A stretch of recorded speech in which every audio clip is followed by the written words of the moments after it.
सरिता श्रीकांत देशपांडे. अकलूजच्या जवळ माझं गाव आहे नेवरे, तालुका माळशिरस, जिल्हा सोलापूर.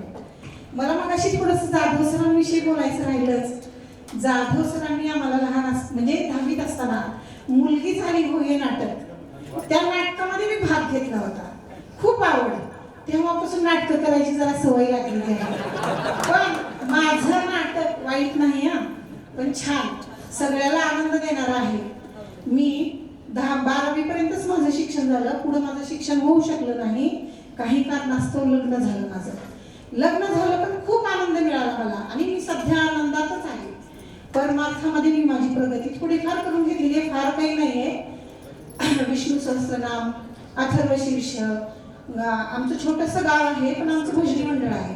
भजन करणं, भारुडं करणं सरांमुळे हे शक्य झालं. म्हणून मला थोडंसं सरांना म्हणजे तो भाषण करताना गुरुजनांची थोडीफार भीती असणारच की, लहान असताना जशी भीती वाटत होती तशी आत्ता पण आहेच, थोडीशी भीती आहेच आणि असावीच, पण आदरयुक्त भीती आहे. सर्वांना, सर्व गुरुजनांना माझा नमस्कार. मला दोन मुली आहेत. मोठी मुलगी तर मगाशीच सांगितलं, आणि छोटी पण